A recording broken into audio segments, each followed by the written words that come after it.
Assalamualaikum warahmatullahi wabarakatuh. Kembali lagi bersama saya Seli Eka Permatasari dalam pertemuan kedua, yaitu mengenai mata kuliahnya tugas akhir program atau TAP dengan kodenya PAUD 4500. Jadi tugas akhir programnya yang ada di PAUD.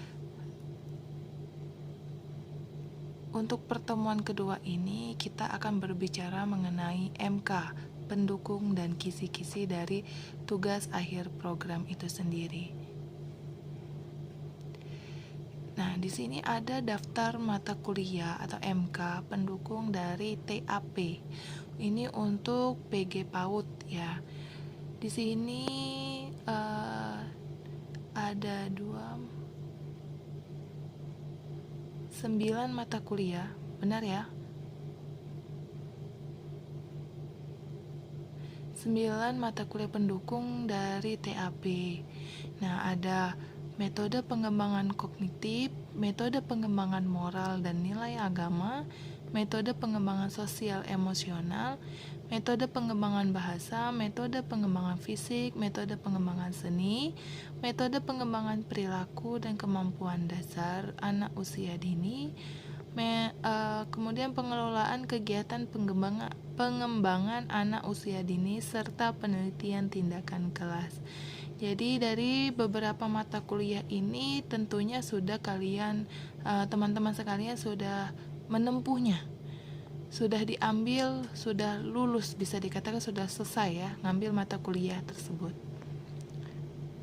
Mengapa bisa dikatakan untuk pendukung? Karena nanti di soal dari TAP ini berkaitan dari mata kuliah yang terpapar di slide ini. Kemudian dilanjutkan untuk kisi-kisi soal ujian dari TAP. Misalkan biasanya ujian ini 3 jam berjalan. Kemudian untuk kisi-kisinya itu ada yang pertama mampu mengidentifikasi. Jelas dari bisa teman-teman sekalian lihat di modul, banyak sekali untuk soal-soal dari ujian TAP ini itu mengidentifikasi baik kelebihan maupun kelemahan dari sebuah wacana yang terpapar nanti di soal. Kemudian untuk indikatornya, aspek-aspek untuk mengidentifikasi kelebihan atau kelemahan tersebut, yang pertama itu ada bidang pengembangan, kemudian ada pendekatan atau metode teknik pembelajaran, penggunaan media dan media pembelajaran, kemudian ada pengelolaan kelas serta keterampilan dasar mengajar atau pelaksanaan evaluasi. Itu termasuk di C5 ya. Kemudian yang kedua itu ada mampu menganalisis. Tadi mengidentifikasi, ini menganalisis. Nah, dalam menganalisis ini ada beberapa aspek, diantaranya kurang lebih sama dengan yang tadi ya. Jadi ada bidang pengembangannya, pendekatan, metode, teknik pembelajaran, kemudian ada penggunaan medianya bagaimana, pengelolaan kelas, keterampilan dasar mengajarnya bagaimana, kemudian pelaksanaan evaluasinya bagaimana. Kemudian yang ketiga itu mampu mengembangkan alternatif pemecahan masalah pembelajaran beserta alasannya. Jadi selain mengidentifikasi, kemudian menganalisis, di sini mengembangkan alternatif pemecahan masalah. Jadi nanti ada sebuah wacana, selain dari menganalisis dan mengidentifikasi, nanti biasanya di soal tersebut ada pertanyaan mengenai bagaimana mengembangkan ketika kita mau memecahkan masalah tersebut. Kemudian dilengkapi dengan alasannya dalam rangka perbaikan kelemahan atau peningkatan kualitas pembelajaran yang disajikan dalam kasus atau permasalahan di soal tersebut. Nah, untuk indikatornya itu aspek-aspeknya itu ya, sama saja seperti yang sebelum-sebelumnya. Ada bidang pengembangan, pendekatan metode, serta teknik pembelajarannya, kemudian penggunaan media pembelajarannya, pengelolaan kelas, keterampilan dasar mengajar, serta pelaksanaan evaluasi. Nah, untuk kompetensi ketiga ini termasuk di C6.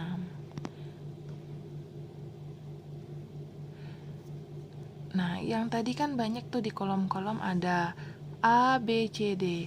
Nah, maksudnya di sini ini adalah penguasaan bidang studinya, kemudian pemahaman peserta didiknya, pembelajaran yang mendidik, serta pengembangan kepribadian keprofesionalan. Jadi dari kompetensi-kompetensi ini nanti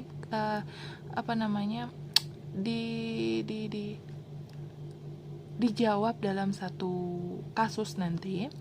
Ada wacana nanti saya lihatkan contohnya. Kemudian dari wacana tersebut atau dari kasus tersebut nanti kalian mengidentifikasi, menganalisis serta mengembangkan bagaimana caranya teman-teman sekalian untuk memecahkan dari kasus-kasus tersebut, dengan catatan bahwa teman-teman sekalian ini harus menguasai bidang studinya, kemudian pemahaman peserta didiknya, kemudian pembelajarannya. Kalaupun seandainya teman-teman mau menjawabnya ada kegiatan pembelajaran, itu berikanlah jawaban yang kira-kira pembelajarannya mendidik sesuai dengan peserta didiknya, yaitu anak usia dini, kemudian mengembangkan kepribadian dan keprofesionalan. Di sini untuk tahapan selanjutnya ada bentuk TAP itu sendiri. Nah, untuk bentuknya itu sendiri kita bisa lihat di kerangka berpikir ketika memecahkan kasus ya. Jadi untuk kerangkanya itu teman-teman sekalian dapat membacanya mungkin sekali dua kali, kemudian mempelajari dengan hati-hati, dengan pelan-pelan tentang kasus yang ada di wacana tersebut. Setelah membacanya, mungkin sesekali dilihat soal-soalnya, apa-apa saja yang harus diperhatikan ketika ketika mempelajari wacana yang ada di soal tersebut nantinya. Kemudian mengidentifikasi berbagai informasi kunci atau penting yang terdapat dalam kasus tersebut. Kemudian setelah mengidentifikasi, dilanjutkan dengan mengkaitkan informasi tersebut sehingga muncul permasalahan atau pertanyaan dari kasus tersebut. Kemudian menganalisis. Setelah mendapatkan informasi, kemudian dianalisis masalahnya, penyebab dari masalah tersebut. Setelah mengetahui sebabnya ini, kemudian dikembangkan kira-kira bagaimana untuk memecahkan masalah tersebut. Selain itu sudah mengembangkan, kemudian dianalisis berdasarkan kelemahan dan kekuatan. Setelah dari itu memilih salah satu alternatif yang dianggap paling tepat dengan catatan disesuaikan dengan kondisi peserta didik. Dan yang terakhir itu menyusun dan menuliskan jawaban dari masalah atau kasus tersebut. Ini berikut contoh dari soal ujian akhir program ya. Jadi nanti teman-teman diberikan wacana yang lumayan panjang ya. Ini nanti wacananya lumayan panjang. Kemudian nanti setelah dari wacana ini, sama halnya seperti yang ada di modul ya. Kalau seandainya memang kurang jelas di sini, nanti boleh dilihat di modul juga. Nanti setelah wacana tersebut ada beberapa pertanyaan. Mulai mungkin membuat RKH nantinya. Dan ini pertanyaan, dan di sebelah kanan kalau kita melihat dari video ini, sebelah kanannya ini ada skornya, nilai maksimumnya. Saran saya jawablah pertanyaan yang kira-kira memiliki nilai maksimumnya yang paling tinggi. Jadi setidaknya membantu nilai teman-teman sekalian. Jadi mungkin itu saja untuk contoh dari TAP itu sendiri.